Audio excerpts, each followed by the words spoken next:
Hey everyone, thanks for choosing this video.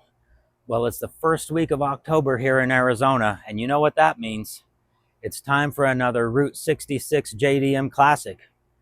This is my favorite show of the year. It's held up in Williams, Arizona, and it's strictly for vintage Japanese cars, so everything in the show is something that I'm interested in and hopefully you're interested in. That's why you're watching this video. This year I've entered my 1970 Mazda 1800 sedan. I'll admit it, I'm a little bit nervous about driving this car up to Williams.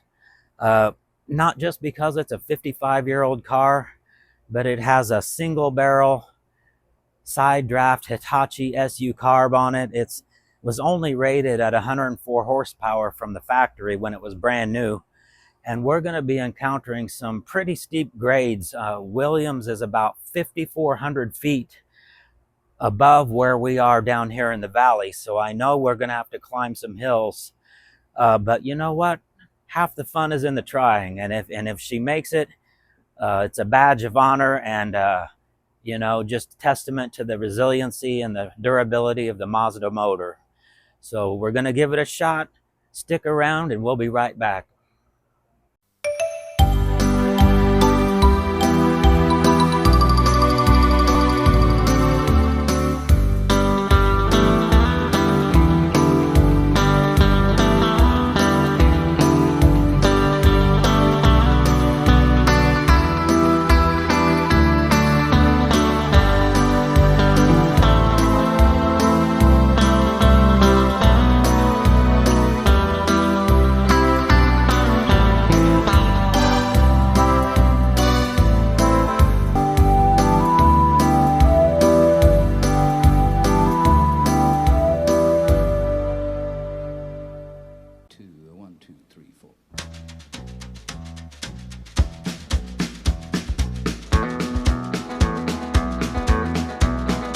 On the road again,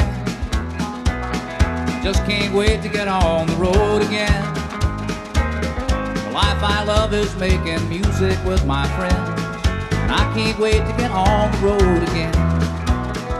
On the road again, going places that I've never been, seeing things that I may never see again. I can't wait to get on the road again. Road again, like a band of gypsies, we go down the highway. We're the best of friends, insisting that the world keep turning our way. And our way is on the road again. I just can't wait to get on the road again. The life I love is making music with my friends, and I can't wait to get on the road again.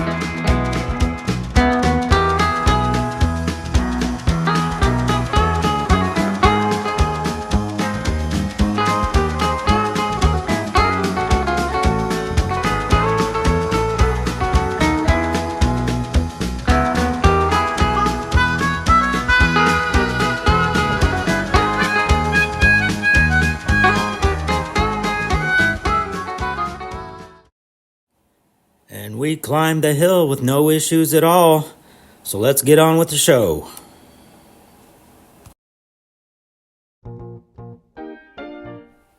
We'll start things off with a couple of goons. Boy, these 510 wagons have so much character.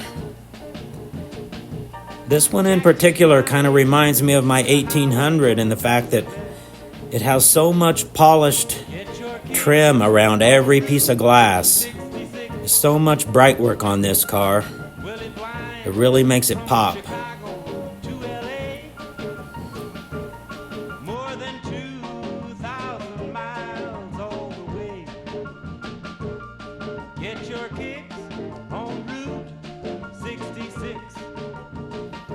And this moss green metallic wagon has been restored. As you can see, the engine bay is sparkling. The paintwork is reflecting like a mirror. And you gotta love a green interior. Something that you seldom see at all anymore. But I'm liking the choices they made with this. Get your kicks on Route 66.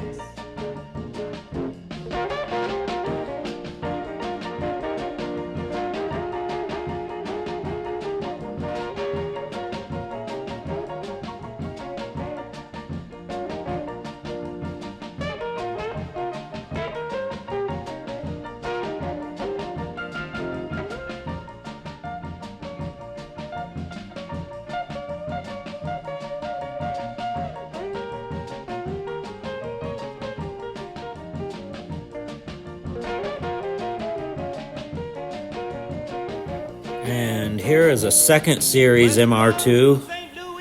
I believe it's a second series. It's a little more round in shape than the wedge design. That looks like an original build sheet in Japanese he's got with this car.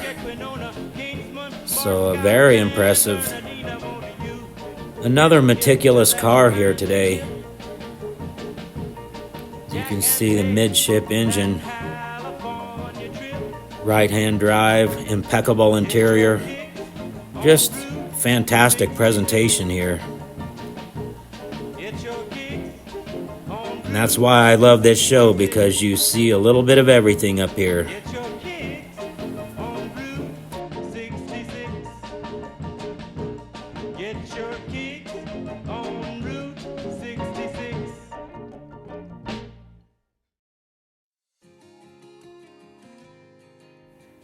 So this is Tim's first gen RX-7, and it might look like just another RX-7, but this car actually has quite a few rare options going on. It has the PIA fog lights in front.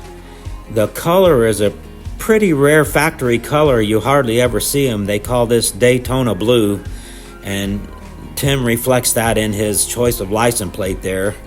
That's what it's referring to. And he's got the rear spoiler. Just some rare options that, you know, you don't typically see on every first gen. These wheels are another example. They call these keyhole wheels because it has the opening that looks like it would accept a skeleton key, and that's a rare option. And plaid inserts on the seats are another one. So he's got quite a few things going on in this car.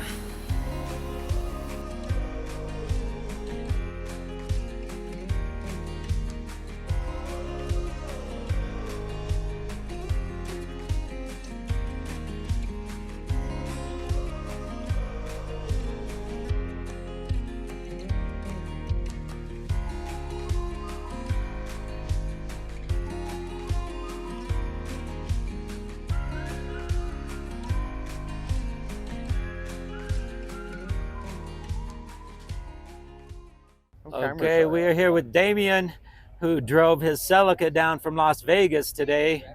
Damien, what can you tell us about your car? It's a 1977 Toyota Celica GT liftback, and it's a 22RE turbo setup, and the paint job is a black amethyst. Oh, man, it is beautiful. Now, I filmed this show last year, and this car was silver, right? Yes. Okay. So what made you decide to change the color? Like, it's kind of like a black cherry. Yeah, so amethyst is actually my birthstone. Okay. And I've been wanting to do this color on a different car for the longest time. And I was given the opportunity to get my car painted a couple months back, and I opted to do it on my Celica instead. Well, it is definitely eye-catching. So how long have you owned this car? Almost 15 years. 15 years? Yes. Okay. Actually, probably even more. So what drew you to the Celica? Like, were you into Toyotas before this car, or? I grew up with Toyotas, but actually I was looking for Opel Manta or Mantra or something like that. Okay. And it was the 4 headlights thing that got me, and I didn't know about the Celica, and I don't know, it was love at first sight. So just kind of the body design and Yeah, I guess so. Yeah. So is this the only Toyota you have, or you have other ones? I actually have a 1969 Toyota Corona that I'm working on right now. Oh, nice. Yeah, so I love what you've done to this car. You've got the, what is it, Recaro seats in here? Yes. What is that steering wheel? The steering wheel is a Momo Super Indy from 1982. Sweet. So what are we looking at up front? It's a fully built 22RE with a GT30 76R turbo. It's making 300 horsepower and 275 foot-pounds of torque. Oh, nice. And you drove this from Vegas, or did you trailer it? This year, we trailered it. Oh, okay. The paint is still fresh, so I didn't want any rock chips. But I still got rock chips from the trailer anyway, so. But you do take this car out and drive it? I drive it almost every day. Okay. Every chance I get, I try to drive it. Fantastic. I love this thing, man. Damien, thanks for talking with us today. It's been a pleasure. Happy trails. And here we got a couple of Honda 600s, or N600s. And what fun little cars these are. I believe these were some of the very first Honda automobiles ever shipped over here to the United States.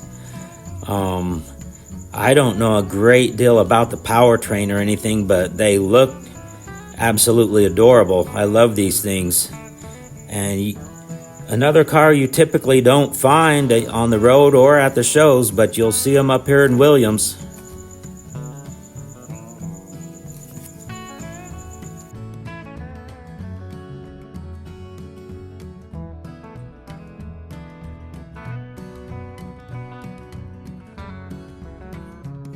And this yellow one is, it's got a lot going on here. He's got this thing loaded with trinkets and awards and paraphernalia. Just a lot of stuff going on here with this car. But it's getting a lot of attention. I had to wait a few minutes before I could jump in here and take some video of this thing because there's a crowd of people around it. They love this thing.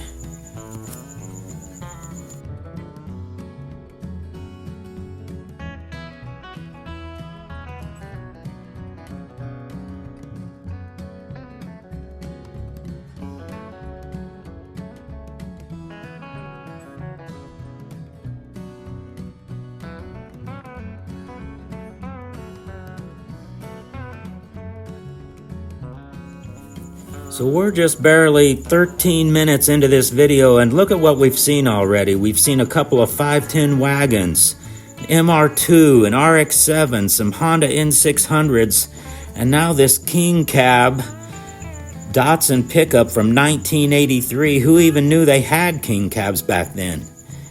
Hey, do me a favor. If you like this type of content, go down there, click the subscribe button, click the like button, and let's keep growing this thing, because these cars, as the years go by, they're going to be forgotten. The next generation, I can already see it. They're heavily involved into the Skylines and the Supras and the WRXs. But if you want to keep the memory of these Kyusha cars alive, and if you appreciate the design and the heritage of these old Japanese cars, let's grow this thing. Let's keep it alive and subscribe and keep watching this content and telling your friends.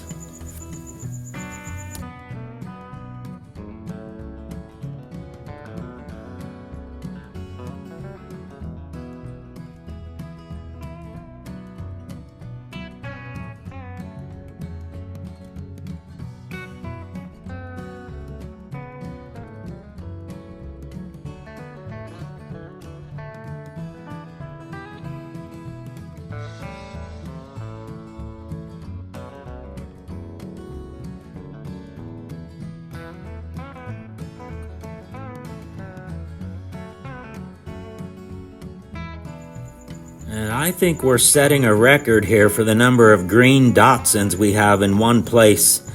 I don't know if this was planned, but I am seeing green Datsuns everywhere today.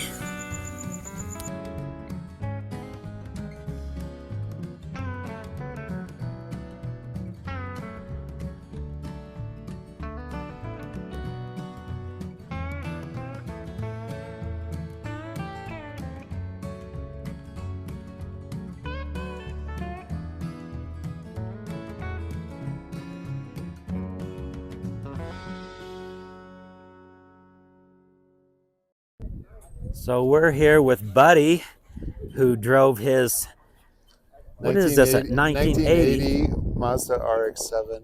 all the way from Albuquerque, New Mexico. Yeah. So Buddy, what can you tell us about your car today? Well, this car started off as a 1961 Volkswagen ragtop, which I was trying to sell. What? I know.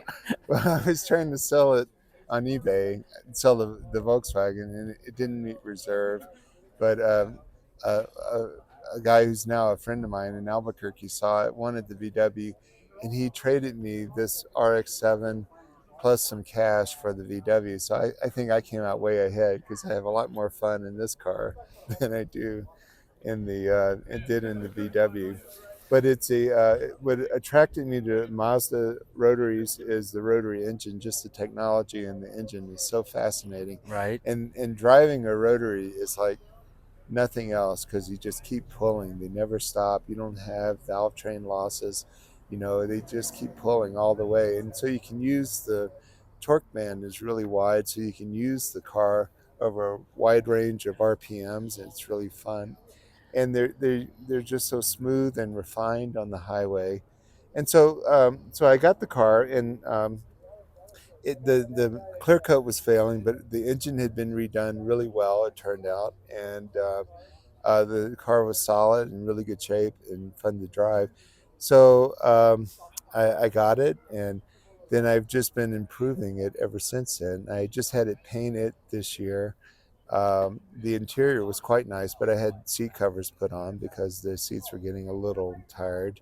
I had the wheels chrome, the wheels powder coated, Yeah, and those are the original waffle wheels, which they look I like happen to brand like new. a lot. Yeah, they look really nice.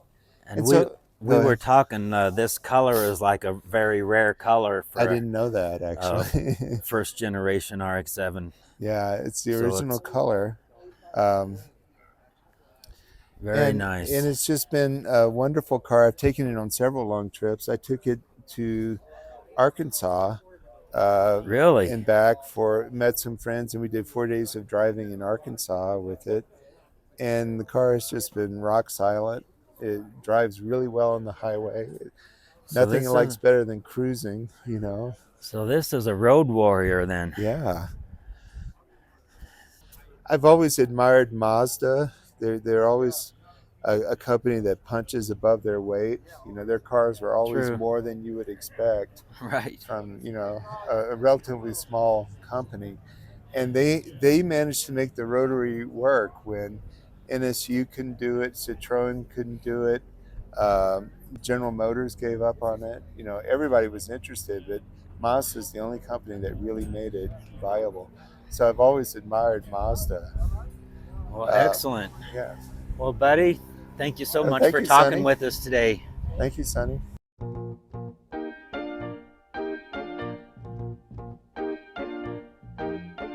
Well, if you ever plan to motor west, Jack, take my way. It's the highway that's the best. Get your kicks on Route 66. Well, it winds from Chicago to LA, more than 2,000 miles all the way. Get your kicks on Route 66. Well, it goes from St. Louis, Joplin, Missouri, Oklahoma City looks ooh so pretty, you see. Amarillo, Gallup, New Mexico, Flagstaff, Arizona, don't forget Winona, Kingsman, Moscow, San Bernardino. Won't you get hip to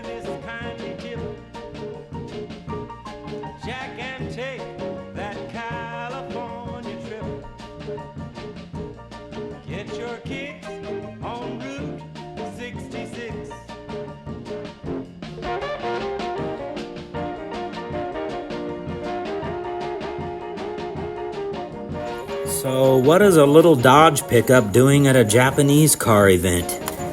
Well, this was all part of the mini truck craze back in the early and mid 70s. And some people know it, some people don't, but the majority of these mini trucks were made by Japanese automakers, such as this Dodge Ram made by Mitsubishi. And the Chevy Love you got made by Isuzu. There was a Ford Courier made by Mazda, and so forth. And yeah, I'm glad they showed up, and definitely belong here, because these are Japan-built trucks. And I wouldn't mind at all seeing a revival of the mini truck craze myself. I'm not too keen on these larger Tundras and so forth. I prefer the smaller pickups. And here's a small car. I think this is where this show, the bread and butter of it all, was these Datsun Fair Ladies. That's the way this event started up 15, 16 years ago, and it's kept growing since then. But yeah, you gotta love these Datsun Roadsters too. This one's a 1600, low windshield, flat dash. And some people like that. Some people like the 2-liter 5-speed you get in the later years. Personal preference.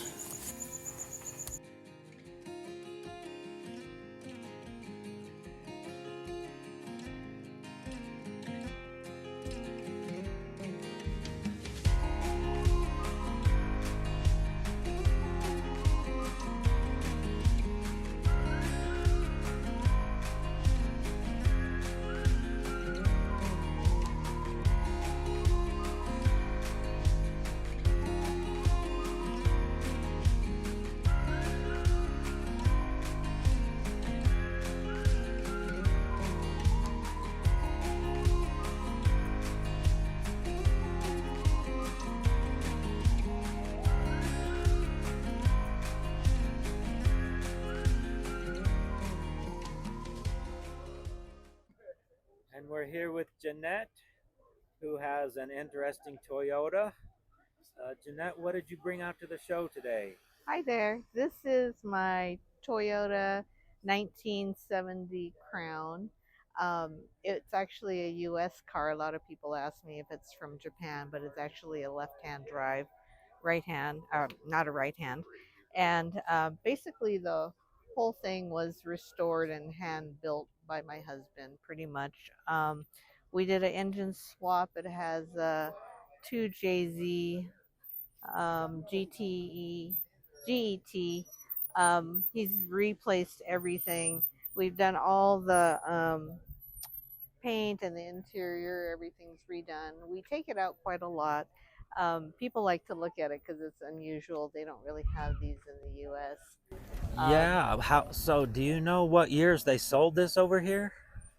I think they only sold them for a few years, and then early 70s. They discontinued the Crown for many years, and then now they're back again. So they look much different in today's version of the Crown. But So how long would you say, start to finish, it took your husband to build this car? I think it was about 3 years, pretty much, from start to finish. But he's always perfecting it, so it took a little longer also. And was this like the specific model he wanted, or did you just kind of? We both wanted something really different, and you don't really see these around. No, you don't. And so it was really to try to do something that was unique. We've done a lot of cars that are more common also that people see, so we just thought it would be kind of a fun thing to take something new. However, with an old car like this, it's not very well known. It was really hard to find parts, so that was the interesting part. So actually 3 years, that was pretty fast for us to do that. So when I look at this, is like a custom car like this. The engine, do you know what this was originally out of? It was a Supra engine. Supra? Yeah. And so you, like, all these decisions. Oh, I take that back. It was a SC 300. Okay. Lexus. I take that So back. who picked out the color? Because it looks like a custom kind of gray metallic. Yeah, we both did. We both liked it. Okay. It's a gunmetal gray. Yeah. And just look at all this trim. Look all at the all chrome. Yeah, there were a Just lot of chrome pieces. They all yeah, had to be redone and straightened, and yeah, they were all over the that's a place. lot of work right there. There's a lot of chrome trim on this car. Yeah. By the way, that's a 2JZ non-turbo um, GE. Well, I'm sure that anyone that the Toyota people would know what that means. I Yeah. don't. But no, it looks Yeah. fantastic. And so it's got the classic look, but the modern drivetrain. So it's got like the best of all worlds, right? He likes. You can take a look inside if you'd like. The gauges we thought were kind of fun. It does. We try to keep it in its integrity and Right. original state as much as we could. He's a big muscle car guy, and I really grew up with the Japanese imports, so we both have kind of different backgrounds. Um, so we tried to do a little bit of both. I always think the headrest is kind of interesting. That's from the original car. Okay. The embossing on there. I've seen a lot of early Japanese cars have that with the embossed headrests like that. Yeah. But so all the interior completely redone, upholstery, carpet, headliner, everything. Yes. And then modern gauges. Yeah. Just, man. Did you do the door cards as well? Oh yeah. Yeah. And we always get a lot of comments on the trunk, so I have to show you the trunk. It's yeah, what's going on in here? It's huge. So it has an air system, so that's an air ride for the rear system. shocks. It's a airlift, so that fits really nicely in there, and makes it a lot easier to drive. I think in Vegas they call that a 3-body trunk. Yeah, probably is. Could probably fit 6. But yeah. Wow. Well, this is, I mean, if not one of like the best Toyota out here today. And I mean, just the attention to detail and the amount of work that went into this, you all should be very proud of the product you put together. Yeah, we like it. It's a fun car for us. Well, Jeanette, thanks for talking with you're us, and thanks for welcome. sharing your car Thank with us you. today. Okay.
And we're here with Dennis.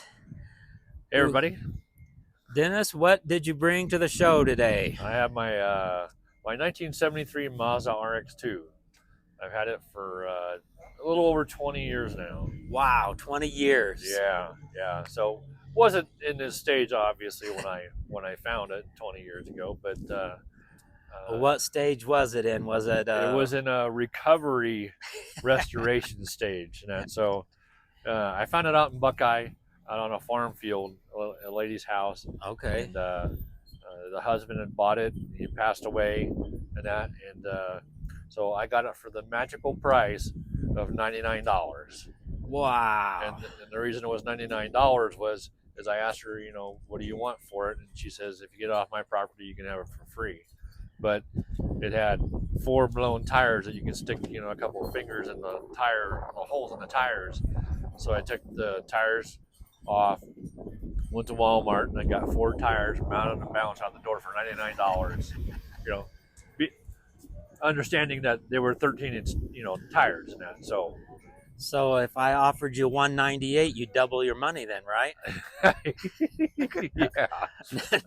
No? Okay. Yeah. Well, what all have you done with this in the past 20 years, Dennis? Well, when I first got it, it didn't have a motor, no transmission, no hood, no keys, and no title. Okay. And that. So it took me about 3 years before I got super serious. At the time when I had it, and I had sourced a motor and got it running, and you know, I had to go through all the suspension and bushings and calipers and rebuild all that So stuff. you rebuilt this whole car from the ground up then? Yeah, twice. Okay. Twice. Twice. So the second time I didn't have to do that because I already did all the suspension. I had the powder coated the cross member and, you know, okay, painted all the A-arms and, you know, tie rods and all that kind of stuff, and redid all the suspension. I did all that stuff before I did the full restoration. So, you know, but getting to the recovery restoration, you know, I didn't have the motor or transmission, so I sourced that. I bought the motor off of eBay. They had it listed as a hovercraft motor. This is it a 12A? No, it's a 13B. Oh, okay. So it came out of, I think it came out of a rotary truck.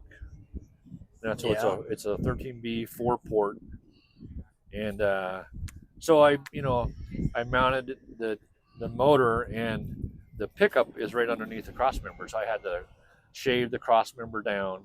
Wow. And I made my own motor mount, so it has motor mounts that go onto the frame of the unibody. So you had to do a lot of custom fabrication to get this to work. Made my own oil pan. Really? So I took the stock oil pan and I cut it about a 1 inch down below the flange, and I made new sides and a new bottom for it. And you did that work yourself? Yeah. Oh, so you're like a fabber. I was a fabber back Cobbler. in the day. I was a fabber in the old days. Yeah, I used to build off-road, you know, like Baja 1000 chassis and that. Wow. Did a lot of that stuff and that. So moving forward, I know you've done tons of work to this. I'm seeing a lot of hardware in the back here. So now we're to the point where you get to enjoy the fruits of your labor, right? You're taking it to shows. Yeah. Where are these awards from? What have you been noted for this car? So after I did the full restoration, I did it started in 2020, finished it in 2021, and I took it to the JCCS. The biggie in California. Yeah, I won. But you got this award, best old school first place. Well, hey, JCCS, that's know the JCCS award. That's kind of a big deal. Yeah, I mean, people do builds just to take to that show. Yeah. So you won the only year you took this car there. You won first place award. Yep. Wow. Yeah. Pretty cool. And then after that, I went to the FCCS, which is a Future Collector Car Shows. That was kind of co-sponsored by Barrett Jackson. They run it during the same week of the auction, and that. But it's like here in Phoenix. Yeah, but it's like the first Or Sunday, Scottsdale. and they just have it's like a 1-day show. They have a big fashion show, and they try to promote different things and get different people to come to it. But I won Best Restored, and I did an interview with Larry Chin at that show. He saw my car, and I was talking to somebody else, and he comes up, and I stopped talking to the guy, and he says, "Is that your RX-2?" And I'm like, "Yeah." And he goes, "I want to," he mic'd me up right there. He walked over to my car. I had no idea who he was until after the interview, and then somebody told me, and they're like, "Oh, you're going to be famous." I'm like, "No, that didn't happen." But you don't have to worry about that with me, Dennis. But I didn't know who Larry Chin was at the time, and I'm like, I kind of knew something was up because the way he was dressed, the jackets that he had on, he had some Red Bull I things. think he's got millions of followers. Yeah, and he's a very famous, right? He goes all over the world. Yeah, auto photographer and that. Exactly. But, and then I took the car back to JCCS the next year in 2024. and I won the same award for best restored. Oh, and you got a 2024. concourse in the hills over here as well. That's in Fountain Hills. Yeah, that was also in 2023. I took it to that, and I won Well, it best. seems import. like everything you take it to, it gets something, right? You know what? At the local show and shines or some of those shows that I go Cars to, and I don't get Oh. nothing. And but Well, you know, I've probably won 'cause some it's a big muscle I've won car some big crowd. awards, and I'm very pleased that people recognize that the build and the Oh, yeah. quality. Representing the classic Japanese cars, dude. Yeah, and this Dennis, the more detail you go into, the more impressive this build gets. But I appreciate your time today, and thank you for talking with us. All right, cool. My pleasure. Okay, thank you. All right.